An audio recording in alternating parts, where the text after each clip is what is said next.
এটা খুব গৌৰৱৰ কথা এটো কাৰণে কৈছো যে বিজ্ঞানটো জনপ্ৰিয় কৰিবৰ কাৰণে বিজ্ঞানক খুব কঠিন সাবজেক্ট বুলি সকলো ভাবি থাকে তেনেকুৱা নহয় আমাৰ মিসাইল মেন এপিজে আব্দুল কালামে এখন সভাত কৈছিল এটা কথা যে প্ৰথম যেতিয়া সিভি ৰমন লণ্ডনৰ পৰা কলকাতালৈ আহিছিল আহোতে সাগৰত আহোতে তেওঁ সাগৰৰ পানী নীলা দেখিলে দেখা পিছতেই চালে যে কিয় নীলা কিয় শব্দটো আৰম্ভ হৈ গ'ল তাৰ পিছতে তেওঁ নোবেল বঁটা পালে সক্ষম হ'ল 1930 চনত গতিকে আজিৰ দিনটোতে তেওঁ ৰমন প্ৰভাৱ যেটো ৰমন এফেক্ট বুলি কয়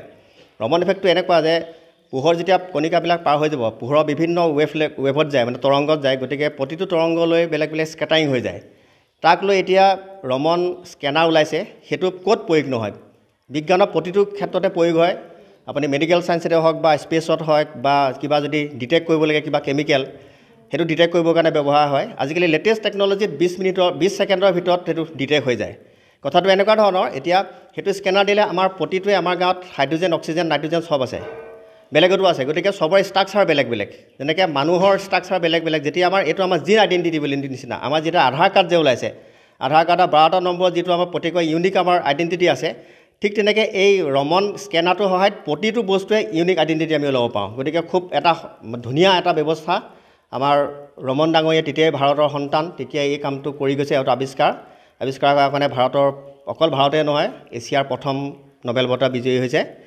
হে আজি দিৱসৰ আমাৰ তাৎপৰ্য এইটোৱে আমি বিজ্ঞান জনপ্ৰিয় কৰিব লাগে আমাৰ ৰিসাৰ্চ ডাইৰেক্টৰৰ মতে যে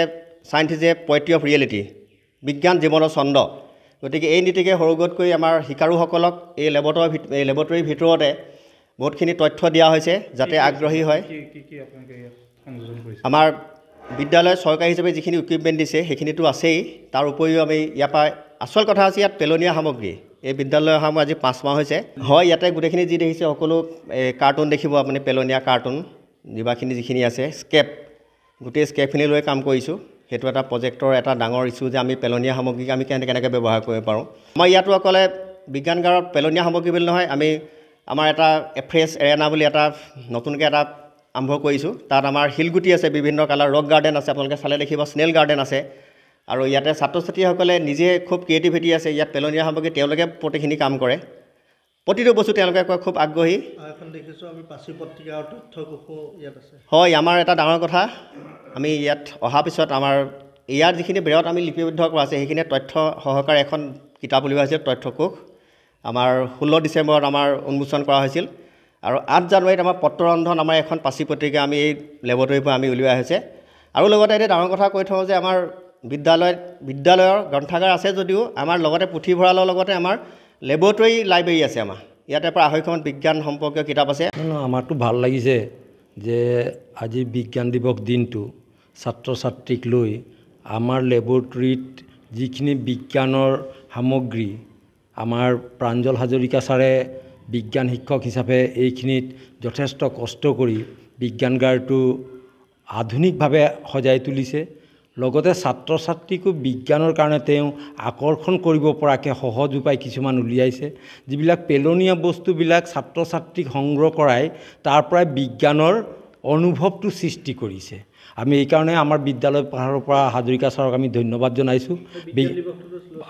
কি বিচাৰে আপোনালোকে আজি দিনটোত আমি বিচাৰোঁ যে ছাত্ৰ ছাত্ৰীসকলে এই বিজ্ঞান দিৱসৰ দিনটোত বিজ্ঞানক অন্তঃকৰণৰ সৈতে ভাল পাবলৈ শিকক বিজ্ঞানক ভয় নাখায় বিজ্ঞানক যদি বিশ্লেষণ পৰ্যবেক্ষণ কৰিবলৈ শিকে শিক্ষকে যদি ছাত্ৰ ছাত্ৰীক পৰ্যবেক্ষণ আৰু বিশ্লেষণ কৰিবলৈ শিকায় তেতিয়াহ'লে ছাত্ৰ ছাত্ৰী অতি সহজে বিজ্ঞানক আঁকোৱালি ল'ব বহুতে ভয় খায় কিন্তু বিজ্ঞানৰ ভয়ৰ কোনো কাৰণ নাই তাত বিশ্লেষণ আৰু পৰ্যবেক্ষণ হাতে কামে কৰিবলৈ গ'লেই তেওঁলোকে আকৰ্ষণীয় হ'ব আৰু বিজ্ঞানৰ প্ৰতি ভয় ভাৱটো তেওঁলোকৰ নাইকিয়া হ'ব মানে আজি বিজ্ঞান দিৱস আমাৰ বাবে বহুত গৌৰৱৰ কথা আৰু বহুতেই ভাল লাগিছে আমাৰ ছাৰে বিজ্ঞান গাৰটোক আধুনিকভাৱে সজাই তুলিছে আৰু আমি বহুতো কথা শিকিব পাৰিছোঁ ভাল লাগিছে বিজ্ঞান বিষয়টো প্ৰথমতে মোক ভাল লগা নাছিলে ইমান যেতিয়া আমাৰ প্ৰাঞ্জল ছাৰে আহিছে আমাক সকলো কথাখিনি ভালদৰে বুজাইছে তেতিয়াৰ পৰা মই সকলো বিজ্ঞানীসকলৰ কিতাপ পঢ়ি এটা মনটো কেইটা ভাল লাগিছে এটা বিজ্ঞানৰ প্ৰতি আকৰ্ষণ বাঢ়িছে সেয়ে মই আমাৰ ছাৰক ধন্যবাদ জনাই আজি দেখিছোঁ যে সকলোৱে একেলগে কি আছে ইয়াত বহুতো কথাখিনি আছে সৰু সৰু আমি যিটো বুজিব নোৱাৰোঁ বহুত কথা ইয়াতে আছে ভাল লাগিছে